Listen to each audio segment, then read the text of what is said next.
अज्ञानतिमिरान्धस्य ज्ञानाञ्जनशलाकया चक्षुरुन्मिलितं येन तस्मै श्रीगुरुवे नमः। श्रीचैतन्यमनोभीष्टं स्थापितं येन भूतले स्वयं रूप कदा मह्यं ददाति पदान्तिकं।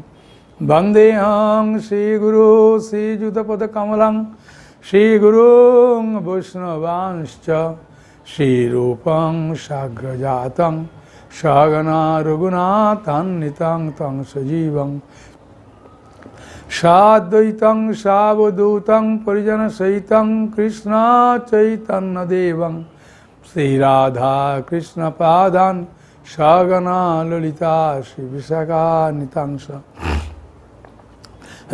नमो विष्णुपदाय कृष्णप्रेष्ठाय भूतले श्रीमते भक्तिवेदान्त स्वामिनिति नामिने। नमस्ते सरस्वतीदेवे गौरवाणी प्रचारिणे निर्विशेष शून्यवादी पाश्चात्यदेशतारिणे। वंशाकल्पतरुश्च कृपा सिन्धुभ्येव च पतितानां पावनेभ्यो वैष्णवेभ्यो नमो नमः। हे कृष्ण करुणा सिन्धु दीनबन्धो जगत्पते गोपेश गोपिकान्त राधाकान्त नमस्तुते। तप्त कांचन गौरांगी राधे वृंदावनेश्वरी वृषभानुसुते देवी प्रणमामि हरिप्रिये। बिंदाई तुलसीदेव वै प्रियाय केशवस्य च कृष्ण भक्ति पददेवी सत्यवत्यै नमः नमः। नमो मावदान्य कृष्ण प्रेम पुदायते कृष्णाय कृष्ण चैतन्यनाम्ने गौरतिसे नमः। जय श्री कृष्ण चैतन्य प्रभु नित्यानंद श्री अद्वैत गदाधर शिवासादि गौर भक्तवृंद। हरे कृष्ण कृष्ण कृष्ण हरे हरे हरे राम राम राम हरे हरे। जय जय श्री चैतन्य जय नित्यानंद जय अद्वैत चंद्र जय गौर भक्तवृंद। जय श्रीमान चैतन्य महापुर जय जय नित्यानंद पुर जय जय अद्वैत आचार्य ठाकुर जय जय गदाधर पंडित जय जय सुभाष ठाकुर जय। मुखं करोति वाचालं पंगुलं लंघयते गिरिं यत्कृपातमहं वन्दे श्रीगुरुदिनतैनं। परमानंद माधवं श्री चैतन्य ईश्वरं तत्सत्। नमो ओं विष्णुपदाय कृष्णप्रेष्ठाय भूतले श्रीमते भक्तिचारु स्वामिनिति नामिने। स्निग्धचेत सुपूर्णित वाग्मीनं च रसाप्लुतं प्रभुपादगत प्राणं नमि भक्तिचारु जय गुरु महाराज की। हरे कृष्ण। भगवान श्री कृष्णेर आनंदमय बाल्यलीला श्रवण करছেন। একবার এক মহারানী মা যশোদার কাছে এসে বলছেন, মানে একজন গোপী সে মহারানী বলতে যশোদা আমাকে বলছেন, হে মহারানী আমার কথা একটু শোনো। যশোদা মাইয়া বলছেন, বলো কি ব্যাপার বলো, আমার ছেলের নামে কিছু বলবে? বলছে হ্যাঁ, তোমার আদরের দুলাল সম্বন্ধে বলবো। কানাই কালকে কি করেছে শুনবে? যশোদা বলছেন, কত কথা শুনবো, শুনে শুনে তো কান আমার ঝালা ফালা হয়ে গেল, বলো শুনেও লাভ আছে বলো। বলছে আমার নতুন বধূ কে আমি স্নান করাতে নিয়ে যাচ্ছি। আর যখন স্নান করাতে নিয়ে যাচ্ছি তখন তার মাথায় ঘোমটা থাকে না, মাথায় ঘোমটা থাকে, তার ঘোমটাটা আছে। তোমার কানাই কি করলো, হঠাৎ ভাবে ওটাকে ঘোমটাটাকে ওড়না দিয়ে ছিল, এমন টান দিল একদম পুরা বৌমার যেন ঘাটটা বেঁকে গেল মনে হচ্ছে। হ্যাঁ, আর ওড়না খুলে গেল, আর ওড়না যাই খুলে গেল, কানাই হো করে হেসে কি করলো, ওই মাথায় ঔড়া কাঁটা দিয়ে দিল। ঔড়া গাছের ফল আছে না, কাঁটা কাঁটা, চুলে দিলে করে এরম করে করে কাঁটাটা এ করে বার করে, ঔড়া গাছের কাঁটা দিয়ে দিল। তারপরে এখন আমরা তো স্নান করাতে নিয়ে যাচ্ছি বৌমাকে, ও কি করলো, ওর দলবল নিয়ে সব ঘাটেতে জল ছুঁড়ে ছুঁড়ে দিয়ে পিজরা করে দিল। তা আমাদেরকে ভালো করে স্নান করতে দেয় না, আমাদেরকে বিভিন্নভাবে কষ্ট দেয়। তখন মা যশোদা বলছেন, ঠিক আছে ছেলে এলে বলবো যাতে এরম না করে। হ্যাঁ, মা যশোদার কি বলবে, মা যশোদার একটাই কাজ, ঠিক আছে দিদি বলবো, তুমি এসেছো যখন একটু সন্দেশ জল খেয়ে যাও। তা মা যশোদা জানে যে আমার কানাই দুষ্টুমি করে, কিন্তু এখনকার ছেলেদের মতো দুষ্টুমি নয়। কিন্তু এখনকার ছেলেরা দুষ্টুমি করে ওগুলো তো আর বলে বোঝানো যাবে না। কিন্তু সেই দিক থেকে কৃষ্ণ ছোট তো, দুষ্টুমি করলেও সবাই একটা আলাদা আনন্দ পায়, বুঝেছেন? হ্যাঁ,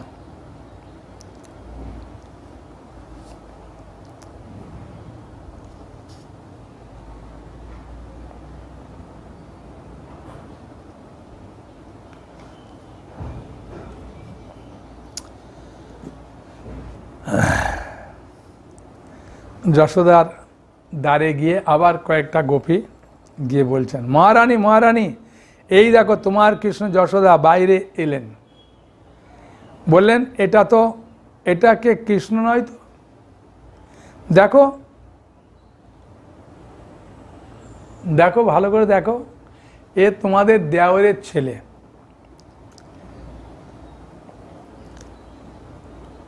তারা দেখলো সত্যিই তো, আরে আমি তো কৃষ্ণকে ধরে নিয়ে এলাম, দেওরের ছেলে হয়ে গেল। তখন গোপীগণ আর কি করবে, লজ্জায় পালিয়ে গেছে। কিছুক্ষণ কৃষ্ণ সেই গোপীগণকে দেখে খুব হো করে হেসে উঠল। গোপিকারা যুক্তি করলেন, গোপাল এই নগরে ঢুকবে না, ঠিক আছে? এই নগরে যখনই তুমি ঢুকবে তখনই বিপদ, তাই এই নগরে ঢুকবে তখন আমরা কি করব, দরজা বন্ধ করে দেবো সব। তাই গোপাল গ্রামে ঢুকলেই তখন সবাই বলতে শুরু করলো, আরে আরে আরে আরে আরে চোর এসছে, চোর এলো, চোর এলো। হ্যাঁ, দধি চোর এলো, মাখন চোর এলো। হ্যাঁ, আমাদের গ্রামে গোপালের মাখন চুরি করা খুব কঠিন হয়ে গেল, কারণ সবাইকে জানাজানি করে দিল একদম, যে আমাদের গ্রামে চোর এসেছে, দধি চোর, মাখন চোর, এ চোর এসেছে। হ্যাঁ, কানাই যারা বয়স্ক ছিল তারা বলতে শুরু করলো, বাবা নন্দের বেটা, হ্যাঁ ওর বাড়িতে কত গরু এখানে চুরি করতে এসছে, দেখো কি না করে যাবে, কোথাও কিছু উল্টে ফেলবে, কি করবে তার ঠিক আছে, চোর এসছে, সয় রুটে গেল। তখন গোপাল তার বন্ধুদের বলল যে আজকে তো দেখছি সব জায়গায় রুটে গেছে, হ্যাঁ তার নিয়ন্ত্রণ মানে কি করা যায় বলে একটা যুক্তি করলো। তারপর কি করলো, কতগুলি ছেলে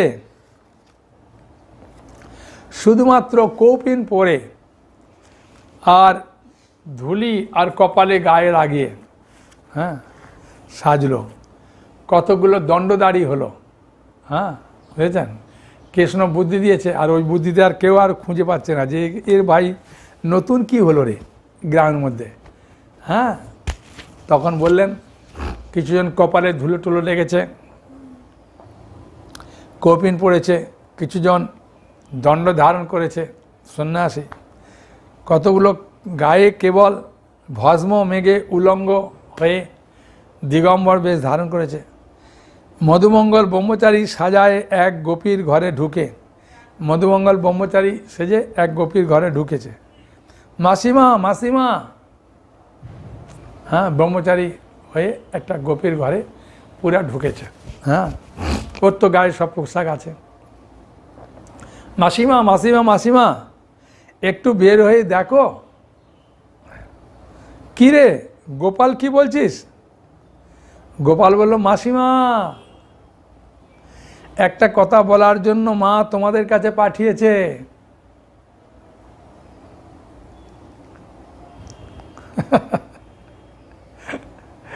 তখন বুড়িমা, হ্যাঁ, একদম বয়স্ক, বললেন, তোর তো মাখন ধুতি চুরি করে খাস নানান কথা বলে, হ্যাঁ, বুঝেছি, তোর তো বিভিন্ন রকমভাবে ছল চাতুরি আছে, তোকে কে ধরবে আর কে বাঁধবে আর কে কি বলবে, তুই যে কখন কি রূপে আসবি তা ঠিক আছে বল। তোমার মা কি কথা বলছে গোপাল? বললেন, মাসিমা, রোজ কি আমরা চুরি করে বেড়াই? তুমি বলো, তুমি তো বলছো যে চুরি করতে এসছে, আমরা কি রোজ চুরি করে খাই? আমাদের বাড়িতে মাখন নাই, আমরা কি খেতে পাই না? আমি তোমাদের গ্রামে এসে খেতে আসব? এমন মাসিমাকে বলল, মাসিমা তো পুরা চুপ করে গেল। হ্যাঁ, ঘরের বউরা কোথায় গেল?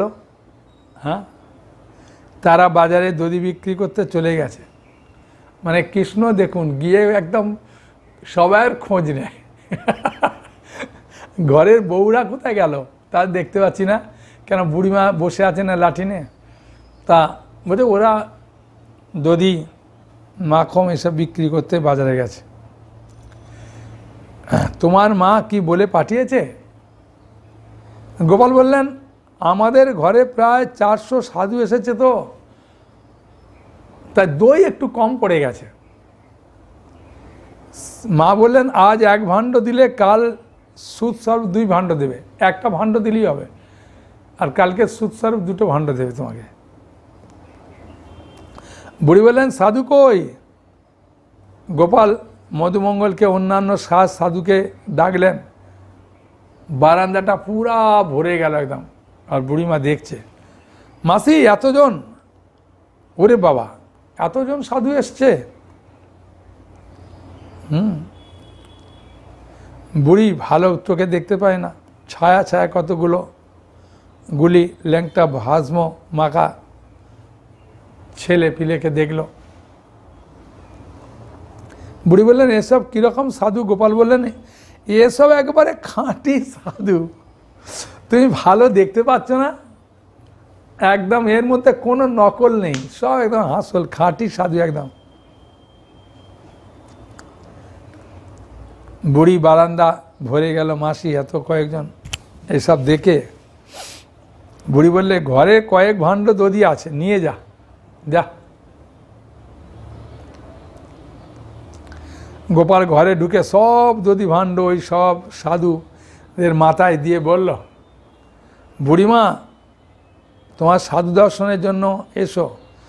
গোপাল কয়েক ঘরে দই নিয়ে সিধে যমুনার তটে গোপ শিশুদের নিয়ে চলে গেল।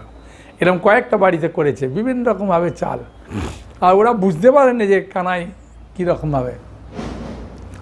তো ভগবান তো অন্তরে আছে না, অন্তর থেকে একরকম প্রেরণা দেবে, আর সেইভাবে সব চলে। অথবা গ্রাম থেকে নন্দের বাড়িতে ওই বিদ্যাগণ এলেন, দেখলেন যে কোনো সাধুই নেই। তো এরকমভাবে অনেক সুন্দর সুন্দর লীলা কৃষ্ণ করেন। এই করার মাধ্যমে কৃষ্ণ সকলকে আনন্দে উৎফুল্ল করেন, আনন্দ দেন।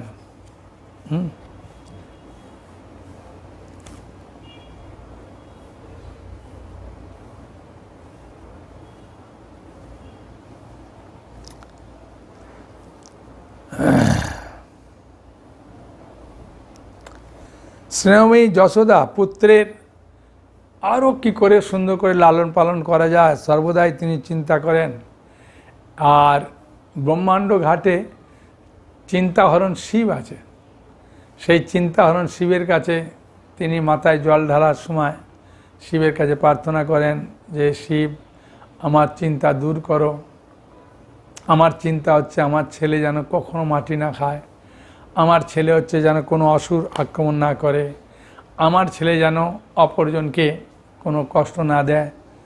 এত লোক, এত মহিলা বিভিন্নজন কষ্ট পায়, আমার কাছে এসে বলে আমি দুঃখে কিছু করতে পারি না, এগুলো সব আমার চিন্তা। আমার ছেলেকে আপনি ভালো রাখুন, আমি তাহলে চিন্তা থেকে মুক্ত হব। তাই ওর নামই চিন্তাহরণ শিব, বুঝেছেন। মা যশোদা গোপালকে রুগ্ন দেখতেন, প্রতিবেশী কত আদর করে গোপালের জন্য কিছু আনলে পরে মা বলতেন কেন আপনারা এসব আনেন।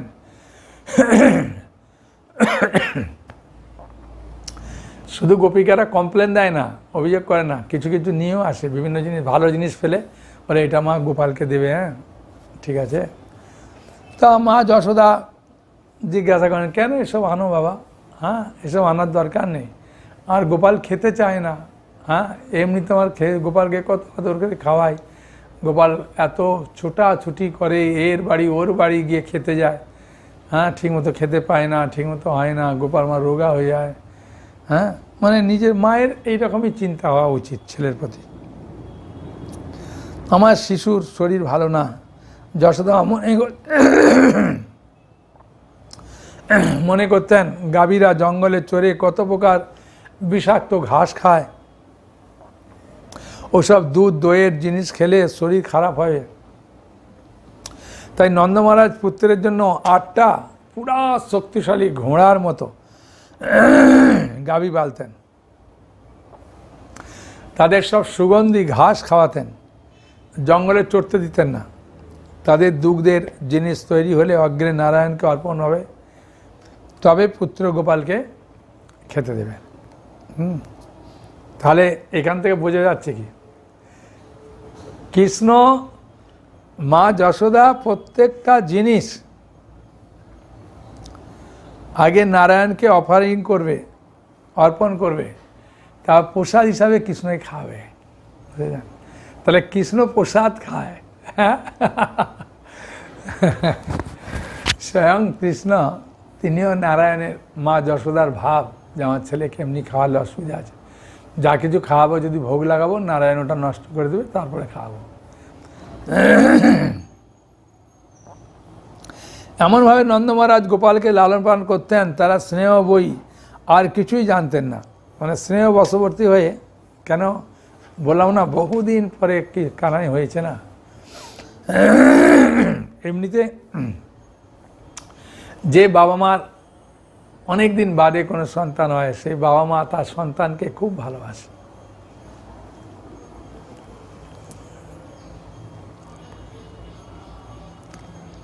শিশুকে প্রাতে উষ্ণ জলে স্নান করানোর পর দাদুর সঙ্গে তিলক ধারণ করতেন। বাবা দেখুন ঠান্ডা লাগে বলে একটু উষ্ণ উষ্ণ গরমে গোপালকে খুব সুন্দর স্নান করাতেন, করে দাদুর সঙ্গে তিলক করে দিতেন। তারপরে অঙ্গে ন্যাস, শিরে গোপুচ্ছ ভ্রমণ করাতেন, মানে যদি মাথায় গোপুচ্ছ দেবে ও একটা খুব লাভ। এবং অঙ্গে ন্যাস মানে বিভিন্ন শরীরের জন্য ভগবানের নামকরণ করে করে এ করলে শুদ্ধ হয় এরকম।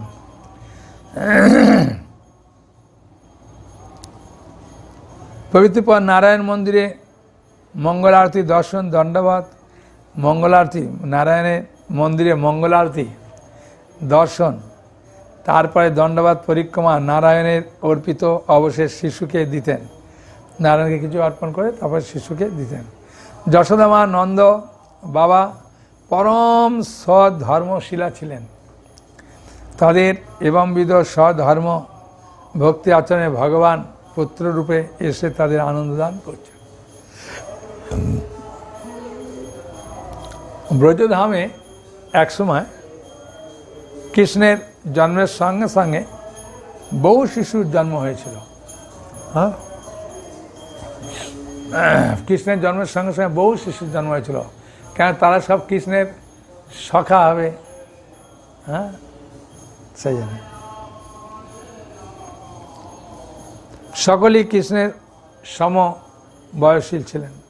সবাই প্রায় নন্দ গোপের পরিবারভুক্ত, কেন সম্পর্ক সবাই নন্দমালের সঙ্গে যুক্ত। শিশুদিগের চাঞ্চল্য হিসাবে কৃষ্ণের চাঞ্চল্যতা বেশি, অন্যান্য ছেলেদের যা চাঞ্চল্যতা তার থেকে বেশি হচ্ছে কৃষ্ণের। একদিন কৃষ্ণ শিশুদিগের সঙ্গে এক গোপীর ঘরে গেল, সব শিশুদের নিয়ে এক গোপীর ঘরে গেছে। সেদিন পূর্ণমাসীর দিবস, পূর্ণমাসীর দিন, সন্ধ্যায় সত্যনারায়ণের পূজা, বুঝেছেন? তাই গোপী পূজা স্নানের লেপা পূজা করে আলপনা দিচ্ছে। কৃষ্ণ বললেন, ওগো তোমাদের ঘরে কি হবে? গোপী বললেন, তোমাদের ঘরে কি দরকার, আমাদের ঘরে কি হবে সেটা তোমার দরকার কি, সেটা জেনে কি লাভ হবে বলো? কৃষ্ণ বললেন, তোমাদের কি বলতে কোনো দোষ আছে, কি হচ্ছে? গোপী বললেন, সত্যনারায়ণের পূজা হচ্ছে, ঠিক আছে যাও। কৃষ্ণ বললেন, আমাদের প্রসাদ দেবে না?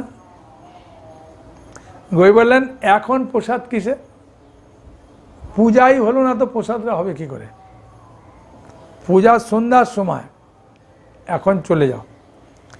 কৃষ্ণ বললেন, আমরা এখানে বসে থাকবো, তুমি আমাদের চলে যেতে বলছো কেন? আমাদের চলে যেতে বলার তুমি কে? কৃষ্ণ একটু দূরে বসে রইলেন। গোপী কোনো কার্যান্তরে গৃহের মধ্যে প্রবেশ করল। কৃষ্ণ সত্তর গাত্র উত্থান করে পূজার স্থানে প্রস্রাব করে পলায়ন করল। গোপী এসে দেখে মা মাথায় হাত দিয়ে বসলেন, অথবা নন্দগৃহে যশোদাকে সব কথা বললেন।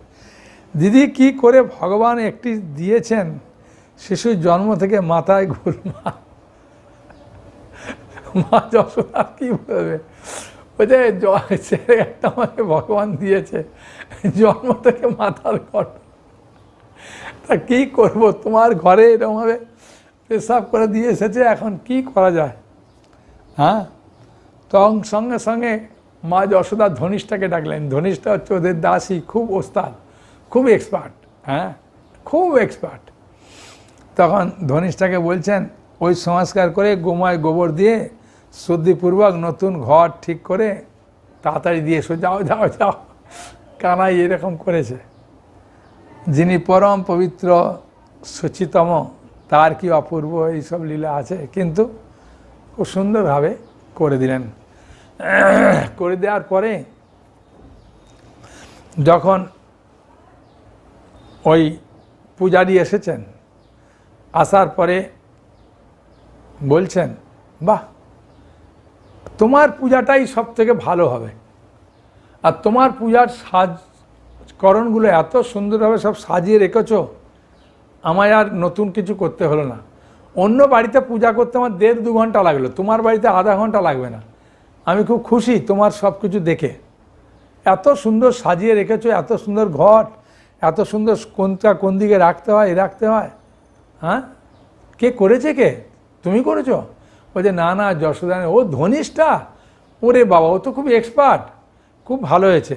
আমি খুব আনন্দ পেলাম, নাহলে ক্লান্ত হয়ে গেছিলাম, খুব পাচ্ছিলাম যে আজকে পূজাই করবো না তোমার বাড়িতে। হ্যাঁ, তা আজকে আমি এসব দেখে এত খুশি হলাম। হ্যাঁ, তোমার বাড়িতে আগে এলে ভালো হতো। হ্যাঁ, পরে এলাম, ঠিক আছে বলে পূজা করছেন। করার পরে ওই মাতাজি চিন্তা করছেন, বাবা ভগবান, কানাই যদি এসে পেশাব না করতো আমার বাড়িতে আজ পূজাই হতো না। আমি যেভাবে সব করেছিলাম ও ব্রাহ্মণ দেখি পালিয়ে যেত। ভাগ্যি ভালো, পেশাব করলো, মা যশোদাকে বলতে গেলাম, ধনিষ্ঠা এলো, সাজালো, পূজারি খুব খুশি, প্রতিবারে তোমার বাড়িতে আগে আসবো পূজা করতে। হ্যাঁ, কিন্তু আমি তো এরকম সাজাতে পারবো না। বাবা কি সুন্দর সাজিয়েছে, আর কখনোই হতো না। যদিও পেশাব না করতো, তা করতে হতেই না, খুব মাথায় চিন্তা করে। পূজা করার পরে একটা ডালা সাজিয়ে ওই মাতাজি দিতে গেছে, বলছে যশোদা মাইয়া, যশোদা মাইয়া, এই নারায়ণের প্রসাদ ও তো খাবার জন্য গিয়েছিল সকালে নিয়ে, এটা তোমার ছেলেকে দেবে। কি দিদি সব দিয়েছো? বলছে ও কিস গোপাল খেলি আমি খুশি। হ্যাঁ, যদি গোপাল পেশাব না করতো আমার বাড়িতে পূজাই হতো না। বলছে কেন? বলছে পূজারি বললেন সব বাড়িতে গেছে, 1-1.5 ঘন্টা করে সাজাতে দেরি হয়েছে। বলছে আমি তো এলাম শেষে, আমি পূজাই করতাম না, খুব ক্লান্ত লাগছিল, কিন্তু এত সুন্দর সাজানো দেখে আমার পূজা করতে খুব আনন্দ পেলাম। প্রতি বছর আমি মনে করছি এই নারায়ণ সত্যনারায়ণ পূজা হলে তোমার বাড়িতে আগে করব, তারপর অন্য বাড়িতে যাব। সত্যি ধনিষ্ঠাকে না পাঠালে কিছুই হতো না, কৃষ্ণ পেশাব না করলে ধনিষ্ঠাও যেত না। তাই মা যশোদা সব নিয়ে এসছি কানাইয়ের জন্যে, কানাইকে দেবে, ও খুশি হলে, ও আনন্দ পেলে আমরা আনন্দ। মা যশোদাতে সব শুনে পুরা আলাদা রকম হয়ে যায় যে কোথা থেকে কি হয়। হ্যাঁ, বুঝেছেন? তা এরমভাবে কানাইয়ের খুব অপূর্ব অপূর্ব লীলা।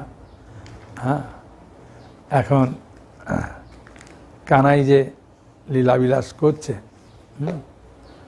বুঝেছেন? তা আমরা দেখব যে কানাইয়ের আর কি কি মধুর লীলা হতে পারে। হ্যাঁ, কানাই প্রথমে বধ করলেন একটা মহিলা অসুরকে, কিন্তু মহিলা বধ করাটা এরমভাবে নিয়ম নেই, কিন্তু কৃষ্ণ প্রথমেই বধ করলো পুতনাকে। হ্যাঁ, কোথাও লেখা আছে 6 দিন, কোথাও লেখা আছে 7 দিন। ঠিক আছে? তা বধ করেছে। অ্যান্ড কেন বধ করতে এলো না, নন্দ মহারাজ এই কংসের কাছে খবর গেছে যে তোমাকে বদিবে যে গোকুলে বাড়ি শেষে, তাই এই 10 দিনের মধ্যে যাদের যাদের বাচ্চা হয়েছে সব বাচ্চাগুলোকে মেরে ফেলছে। এখন এই নন্দ মহারাজের বাড়িতে এই বাচ্চাকে মারার জন্যে খেচড়ি যে আকাশে উঠতে পারে এরকম পুতনাকে পাঠিয়েছে, পুতনা রাক্ষসীকে। এখন পুতনা রাক্ষসী সে ছদ্মবেশে এসেছে। হ্যাঁ, এমনি মায়েদের লাল পেড়ে শাড়ি পরলে আর খুব সুন্দরভাবে সাজগোজ করে এলে এমনিতে সবাই একটু আকৃষ্ট হয়ে যায়। মা যশোদা আর রোহিণী মা পর্যন্ত আকৃষ্ট হয়ে গেছে। বাবা হাতে একটা ডাঁটা সমেত পদ্ম ফুল নিচ্ছে, নিয়ে পদ্ম ফুলটা এরকম করে ঘোরাচ্ছে, যেন মনে হচ্ছে লক্ষ্মী দেবী এসেছে। তো বলছে ছেলে কোথা, ছেলে কোথা? যে ছেলেকে যে মা গর্ভে ধারণ করেছেন সেই মায়ের মতো ভাগ্যবতী কেউ নেই, এমনভাবে প্রশংসা করেছে, এ করেছে। আর মা যশোদা রোহিণী দেখে দিচ্ছে ওই দোলায় আছে, সঙ্গে সঙ্গে কোলে নিয়ে। আর বাচ্চাকে যখন মায়েরা কেউ দেখবেন কোলে নেয় তখন এরম করে, হ্যাঁ, বাচ্চাকে এরম করতে করতে করতে কাপড়ে আড়াল দিয়ে দিয়েছে, যে এরম করছে, করতে করতে করতে আস্তে আস্তে আস্তে আস্তে আস্তে আস্তে অনেক দূরে এগিয়ে যাচ্ছে। তখন মা যশোদা রোহিণী মা কী করবে? আরে আরে আরে কোথায় যাচ্ছে রে? হ্যাঁ, তখন ওই স্তন পান করাতে যাচ্ছে। কারণ কৃষ্ণ যখন তার বুকে স্তন পান করছে তখন তার প্রাণ বায়ুটা টেনে নিচ্ছে। তখন কৃষ্ণকে একদম, কেন কৃষ্ণ তো ছোটো না, আর পুতনা তো বড় হাত, এরম করে ধরে একদম এরম করে কৃষ্ণকে ফেলে দিয়েছে। কৃষ্ণ বলছেন আমাকে যে একবার কেউ ধরে সে যদি আমাকে ফেলে দিতে চায় তবুও আমি তাকে ছাড়তে পারি না। আমার এই কুষ্টিতে লেখা নেই যে আমাকে একবার কেউ ধরে তাকে আমি ঠেলে ফেলে দেব। হ্যাঁ, ওহো, তুমি কত দূর থেকে এসেছো?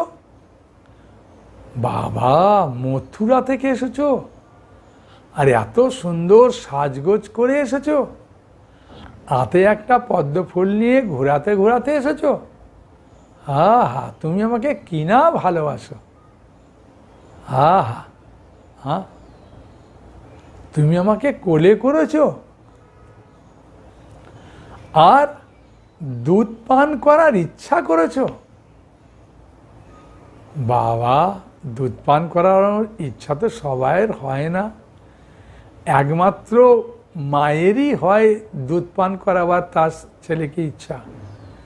তা তুমি আমাকে মায়ের মতো ইচ্ছা করেছো দুধ পান করাবার, তাই আমি তোমার প্রাণ বায়ু কেড়ে নিয়ে তোমাকে আমি মাতৃগতি দান করলাম। চিন্তা করুন, মাতৃগতি পেয়ে গেল। কৃষ্ণ একবারের জন্যে মুখে উচ্চারণ করেনি যে তুমি আমাকে কালকুট বিষ মাখিয়ে মারার জন্য এসেছো, কপটি, তাই তোমাকে আমি মারব, একবারও বলে। কারণ কৃষ্ণের একটা নাম হচ্ছে অদোষদর্শী প্রভু। সবাই বলুন, হ্যাঁ, কৃষ্ণের একটা নাম কি? অদোষদর্শী প্রভু। কৃষ্ণ কারো দোষ দর্শন করে না। তাহলে কৃষ্ণের সঙ্গে আমাদের কি তফাৎ বলুন? যদি কেউ 1000টা দোষ করে, একটা ভালো কাজ করে, কৃষ্ণ সেই ভালো কাজের গুণগান করে। আর আমরা কেউ যদি আমার 1000টা ভালো কাজ করে, একটা খারাপ কাজ করে, সেই খারাপ কাজটা নিয়ে আমি একদম সবাইকে বলে বেড়াই, ভালোগুলো ভুলে যাই। আর কৃষ্ণ খারাপগুলো ভুলে যায়, যেটা ভালো ওটার প্রশংসা করে। তা কৃষ্ণের সঙ্গে আমাদের এটাই পার্থক্য, জীবের সঙ্গে ভগবানের এটাই পার্থক্য। তাই কৃষ্ণ বলছেন আমার একটা নাম অদোষদর্শী প্রভু, আমি কারো দোষ দেখি না। আর আমার আর একটা নাম, সবাই বলুন, অপাপ বিদ্যম, অপাপ বিদ্যম। ভগবান সবার থেকে পাপ গ্রহণ করতে পারে, কিন্তু ভগবানকে সে পাপ স্পর্শ করে না। যেমন সূর্যদেব পেশাবখানা পায়খানা খাতে না, নর্দমা, নদী, পুকুর, হ্যাঁ, সমুদ্র, যেখান থেকে পারে জল শোষণ করে উবরে নিয়ে যায়। কিন্তু ওই জলকে যখন বৃষ্টি আকারে দেয় তখন কোনো গন্ধ থাকে না, ফিল্টার লাগে, তাই না? ওটা সূর্যদেবের ক্ষমতা আছে, আমাদের নাই। তাই ভগবানের একটা নাম অপাপ বিদ্যম। আর একটা ভগবানের নাম কি? অচ্যুত। সকলে বলুন, অচ্যুত।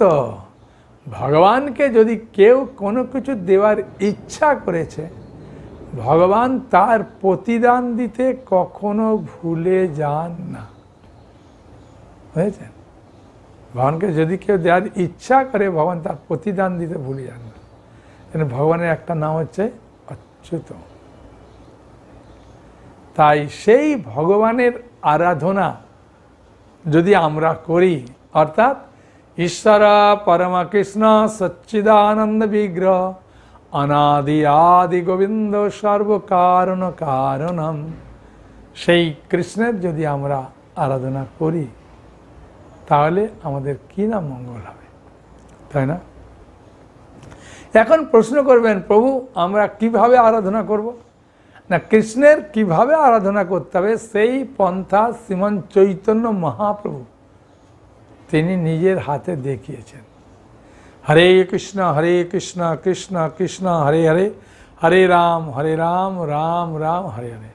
এই নাম উচ্চারণের মাধ্যমে ভগবানের সবথেকে বড় সেবা। হ্যাঁ, তাই প্রথম আমরা দেখতে পাই পুতনাকে মারলেন। হ্যাঁ, এখন প্রশ্ন আসবে, প্রভু পুতনা কে ছিল আগের জন্মে? পুতনা আগের জন্মে ছিলেন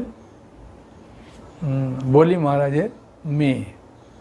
হ্যাঁ, বৃন্দা বলি না, রত্না বলি মানে এরম নাম। হ্যাঁ, বলি মহারাজের কন্যা যে রাখ।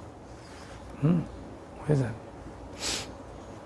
কেউ কেউ বলে বোন, না কন্যাই।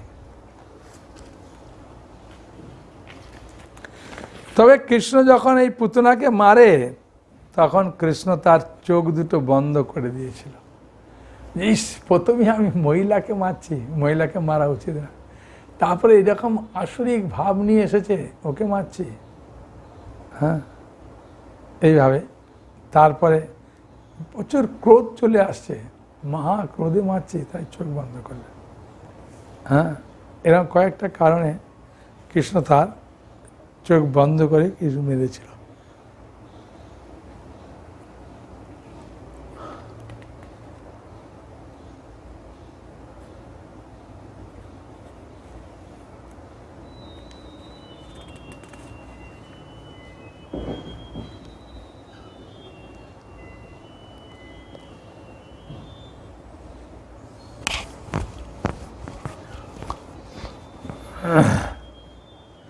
তাহলে এই পুতনার কাছ থেকে আমরা কি শিক্ষা পেলাম? ভগবান পুতনাকে বধ করার মাধ্যমে শেখালেন যে দেখালেন ভক্তকে কেউ কোনো প্রকারে একটু সুখী করলে সে যত বড় অপরাধ হোক না কেন, হ্যাঁ, আমি তাকে উত্তম গতি দিই।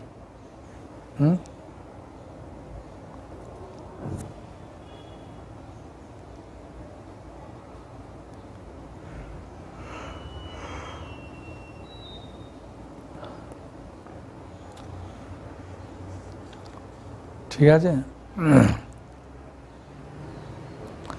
পুতনা বধের কথা আছে ভাগবতম 10ম স্কন্ধ 6ষ্ঠ অধ্যায় 43 নম্বর শ্লোকে। নন্দ সপুত্রমাদায় প্রত্যাগত মুদারদি মুদার্নাপাগ্রায় পরমাং মুদং লেবে কুরুদহ।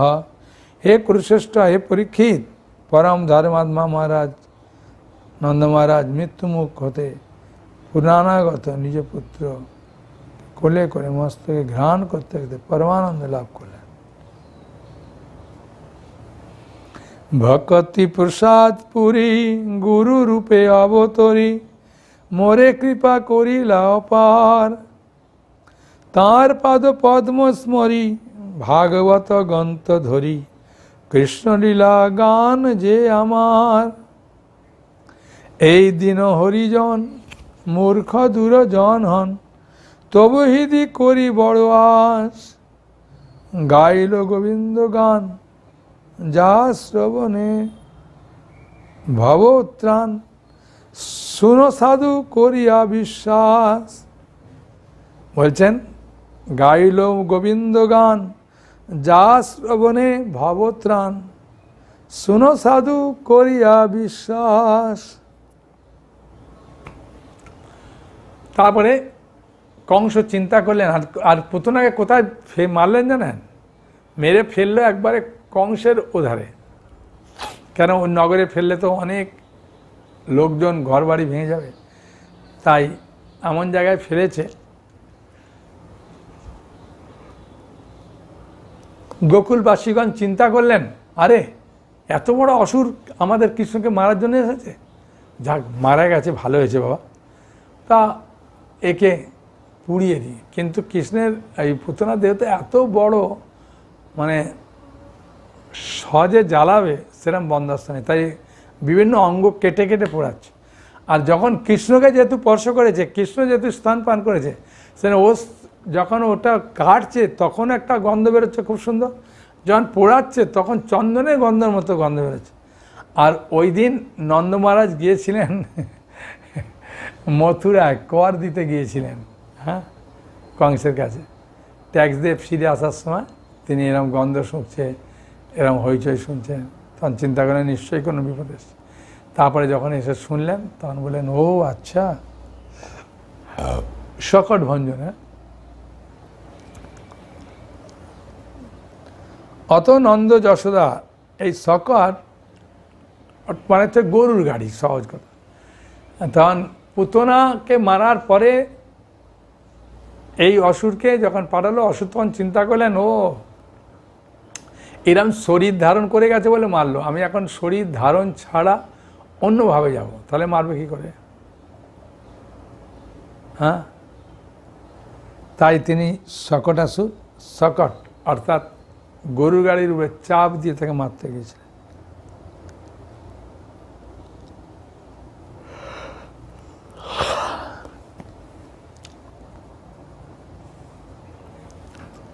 আসলে এই শকট ভঞ্জন এই লীলাটা হয়েছিল যখন কৃষ্ণের বয়স 3 মাস। তখন বাচ্চা কি করে, এরম করে যেখানে শুয়ে দেয় এইভাবেই শোয়। হ্যাঁ, কিন্তু বাচ্চা কি হয়েছে, শিশুর অঙ্গ পরিবর্তন অর্থাৎ তীরজাগী ভাবে শয়ন করার চেষ্টা উত্থান হলো। মা যশোদার 3 মাস পূর্ণ হলো, অঙ্গ পরিবর্তন দর্শন করে সেই দিবসেই উত্থানিক উৎসব করার ইচ্ছা করলো। মানে বাচ্চা কি করে, এরম করে পাক দিয়ে উল্টে এরম করে হয়ে যায়। তখন বাচ্চা মানে এরম করতে পারে, মানে চিত আগে সোজা হয়েছিল, এখন চিত হয়ে এরম করে তাকায়, দেখেছেন তো? হ্যাঁ, বাচ্চা চিত হয়ে করে, হ্যাঁ, মানে একটু এরম করতে করতে হয়। তা নন্দ মহারাজ যশোদামা চিন্তা করলেন আমার বাচ্চা অঙ্গ পরিবর্তন করতে শিখেছে, হ্যাঁ, সেই জন্য আরেকটা অনুষ্ঠান করা দরকার। তাই সবাই অনুষ্ঠানে এসেছে। আর দূর দূরান্ত থেকে মহিলা এসেছে, এসে বলছে নন্দরানী কোথায় বিশ্রাম নেবো, কোথায় কী দেখাচ্ছে করছে। তখন নন্দরানী চিন্তা করলেন এত কাজের মধ্যে চাপে আছি, কানাইকে কোলে নিয়ে পারবো না। তাই গরুর গাড়ি যখন ডাকে না, গরু গাড়ি যেখানে মানে সামনের দিকে তো কাঁধ দেয় গরু দিয়ে টানে, আর ওইটা একটু ভারী থাকে, হ্যাঁ, তাই এরম করে নিচে রেখে দিয়েছে। মানে গরু গাড়ি এরমভাবেই থাকে, হ্যাঁ, মাথাটা নিচুর দিকে ঠেকিয়ে রেখে দেয়। তা পেছনের থেকে মাথার দিকে ভারী বেশি থাকে, হ্যাঁ, না তো উল্টে যাবে, হ্যাঁ, সেই জন্যে। তা ওই জন্যে নিচে গরু খুলে দিলে ওই নিচের দিকে রাখে, আর গরু গাড়িটা ঠিক এরমভাবে থাকে। তো এরম থাকলে এই দাঁতটা উঁচু থাকে না, এই দাঁতটা নিচু। তা ওই গরু গাড়ির উপরে সব বাসনপত্রগুলো ধুয়ে রেখে দেয় জলটা ঝরার জন্যে, হ্যাঁ, বুঝেছেন? তা আর এরম উঁচু থাকে, তা এইখান থেকে ওই সূর্যের তাপটা পড়ে না, তখন এখানে নিচেটা ছায়া থাকে। তখন মা যশোদা চিন্তা করলেন এই গরুর গাড়ির ছায়া, হ্যাঁ, ফাঁকা, এইখানেতে কানাইকে শুয়ে দিই। আর কয়েকজন ছেলেকে বলেছে তোর ভাইদের দেখবি, হ্যাঁ, খেলা কর, হ্যাঁ, তোর ভাই যাতে কোনো অসুবিধা না করে। তাই ওরা গোল হয়ে গরুর গাড়ির নিচে বসে, ওখানে ভয়ের কোনো কারণ নেই, গরু গাড়ির নিচে তা বসেছে। তা বসে সবাই আনন্দ করছে আর কি, খেলা করছে।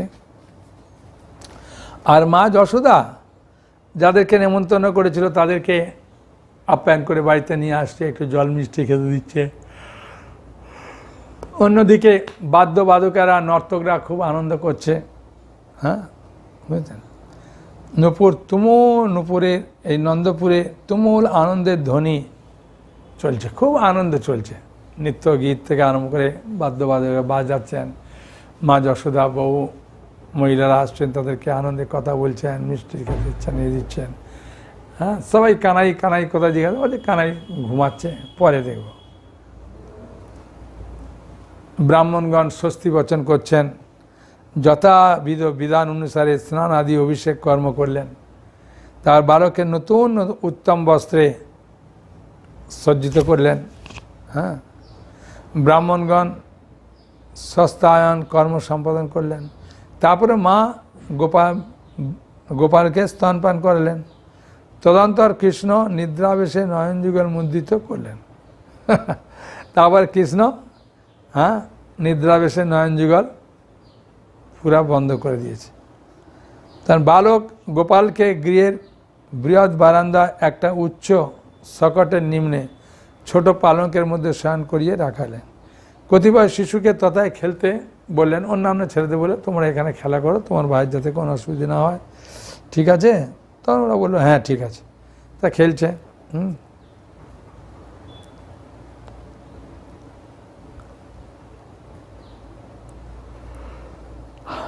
মহোৎসবে আগত পূজা গোপগোপী ব্রাহ্মণীগণকে সেবার জন্য ব্যস্তভাবে অবস্থান করছিলেন। তাদের কুলবধূগণকে সিঁদুর তৈল দান করছেন, আগত অতিথিদেরকে ভোজ্য বস্তু কিছু খেতে দিচ্ছেন। ব্রাহ্মণগণকে গাভী দান করছিলেন। এদিকে বাদ্যকারগণ নানাবিধ বাজনা ধ্বনিতে দশমিক আনন্দিত, আর এদারে ক্ষুধার্ত বালকের রোদনের ধ্বনি কারো আর কর্ণচকর হলো না। এখন গোপালের খিদে পেয়েছে, গোপাল কান্না করছে, তো ওদের আর কে আর কান দেবে। তা গোপাল চিন্তা করলেন আমাকে সবাইকে জানানো দরকার, তাই চিন্তা করলেন। হ্যাঁ, আর এদারে কংস অসুরকে পাঠিয়েছে। ওই দৈত্য আকাশমণ্ডল বিচারণ করতে করতে দূর থেকে নন্দ মহারাজকে ঘর দেখতে পেল। তখন বুঝলো পুতনাকে এই মেরেছে, পুতনাকে এই মেরেছে, আমি একে মারব, ওই শকট চাপা দিয়ে মারব। এরূপ ভেবে অসুর নিচে নেমে শকটের উপরে ভর করলো। ওই শকটে একদম চেপটে দেবো একদম। দৈত্য ভারের শকটখানি মাটিতে পড়ে আছে, গেড়ে গেছে। অন্তর্যামী ভগবান সব কথা জানতে পারলেন। হ্যাঁ, যখন বাচ্চারা দেখবে শুয়ে শুয়ে ওরা পাটা এরকম করে উঁচু করে, হ্যাঁ, কখনো কখনো এমন উঁচু করে ওদের হাড়গুলো নরম, তো একদম বুড়ো আঙুলটা পর্যন্ত মুখে দিতে পারে। তা কৃষ্ণ দেখছে শকটের উপরে ভর করেছে, আর কৃষ্ণ ওই সময় কী করছে, বাচ্চা দেখবেন এরকম করে পাটা তুলে করে করতে করতে এমন একটু উঁচুতে দিয়েছে, একদম শকট একদম ঘুরপাক খেতে খেতে খেতে খেতে খেতে খেতে খেতে একদম কংসের ওখানে গিয়ে পড়েছে। হ্যাঁ, আর ওই যে উপরে যে বাসনপত্রগুলো ছিল ওগুলো একদম ঝনঝন ঝনঝন করে সব পড়ে গেছে। আর শকট ঘুরতে ঘুরতে ঘুরতে পা খেতে খেতে খেতে খেতে একদম কত দূরে পড়েছে। কৃষ্ণের পায়ের শুধু স্পর্শতেই এরকম অবস্থা। হ্যাঁ, পাটা যা উঁচু করেছে এরকম, মানে কৃষ্ণের পায়ের স্পর্শটা এমন নয় যে আমাদের যেমন এরকম করে ঘা মারি, এরকম নয়, এমন মেরেছে। কিন্তু স্পর্শ মনে হয় এমন মেরেছে, ওই অসুর ঘুরতে ঘুরতে কত গা যে ঘুরেছে, পা খেতে খেতে কংসের কাছে গিয়ে পড়ল।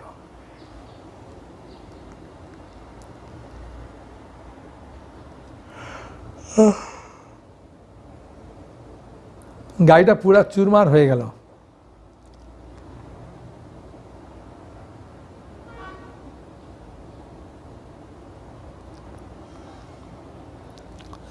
আর ওখানে যে ছিল, হ্যাঁ, গাড়ি একেবারে চুরমার, তার উপরে যত সোনা চাঁদির বাসন কলসিতে জিনিসপত্র ছিল অঙ্গ ভরে ছাড়িয়ে পড়ল একদম, মানে উঠানটা পুরা ছড়ে গেল। কেন নন্দমহারাজের বাড়িতে তো অল্প বাসনপত্র নিয়ে না, এত লোক খাচ্ছে, সব ধুয়ে পর সাজিয়ে রেখেছিল, একদম পুরা এ করে দিয়েছে। মা যশোদা একদম ওই আওয়াজ পেতে কি হবে, একদম সবাই ছুটে আসছে, কি হলো কি হলো কি হলো কি হলো কি হলো। হ্যাঁ, মা যশোদা ঊর্ধ্বশ্বাসে ছুটে এলে দেখলেন বালক পালঙ্কের মধ্যে কান্না করছে। সঙ্গে সঙ্গে কোলে নিয়ে হরির নাম স্মরণ করতে করতে তাকে স্তন পান করালেন, যে কোনো বিপদ হয়নি তো। আসলে কানাইও দেখছিল যে ভাই এত আমার জন্য অনুষ্ঠান, আর আমাকেই খেতে দেয়নি, আমাকে শুয়ে রেখেছে, আর যারা আসছে তাদেরকে জল মিষ্টি খেতে দিয়ে খুব আনন্দ করছে।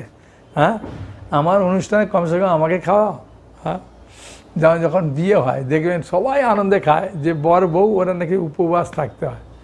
হ্যাঁ, কখন বিয়ে হওয়ার পর নাকি খায় এরম, সে যাও সারাদিন প্রায় উপবাস থাকে। আর যার জন্যে বিয়ে শেষ উপবাস, আর অন্যজনটা খুব আনন্দে খাওয়া দাওয়া করে। হ্যাঁ,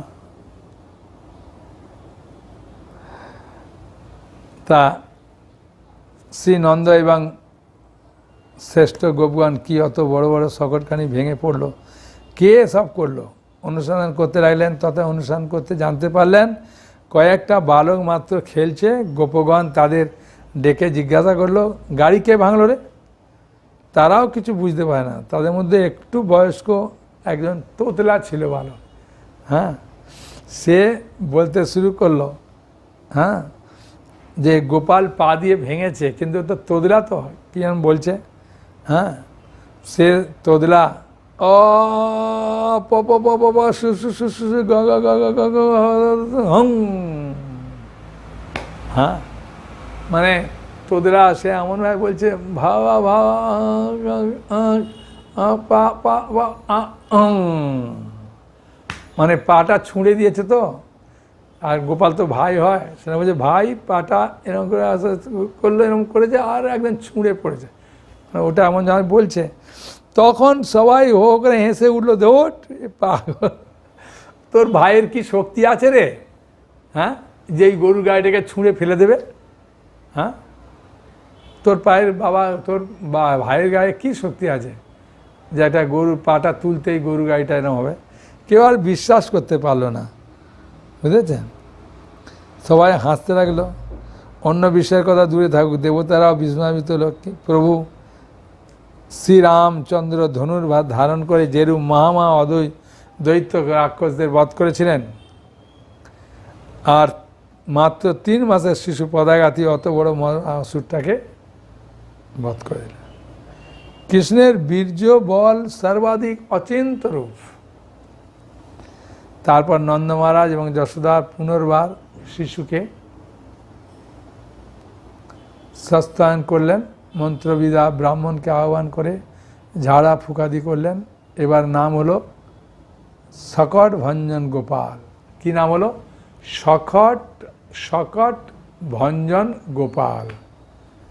অনন্ত আর নন্দ মহারাজ সকটখানিকে পুনর্বার ঠিকঠাক করে যথাস্থানে রেখে পূজাদি করলেন। বুঝেছেন? মানে ভগবানের সব কিছু কার্যকলাপ অচিন্ত, ভগবানের পক্ষে অসম্ভব কিছু নেই। আমরা বুঝতে পারি না বলে ভগবানের প্রতি শরণাপন্ন হতে পারি না। হ্যাঁ, ঐশ্বর্যস্য সমগ্রস্য বীর্যস্য যশস্রিয়া জ্ঞান বৈরাগ্যস্যৈব সন্ন্যাং ভগ ইতিঙ্গনা। যার মধ্যে সমস্ত 6টা গুণ, সমস্ত ঐশ্বর্য, সমস্ত সৌন্দর্য, সমস্ত বীর্য, সমস্ত যশ, হ্যাঁ, সমস্ত বৈরাগ্য, হ্যাঁ, সমস্ত জ্ঞান তার মধ্যে বিরাজ করে, সে হচ্ছে ভগবান। তা ভগবানের মধ্যে তো সমস্ত শক্তি আছে না। সে পাটা এরম করা মানে, হ্যাঁ, ওর কাছে যেন মনে হচ্ছে 1000 টনের ধাক্কা মেরেছে, একদম ঘুরতে ঘুরতে গিয়ে পড়েছে। তো ভগবানের পক্ষে অসম্ভব কিছু নেই। তাই সেই ভগবানের লীলা আমরা আনন্দে শ্রবণ করলাম। হরে কৃষ্ণ কৃষ্ণ কৃষ্ণ হরে হরে, হরে রাম রাম রাম হরে হরে। হরি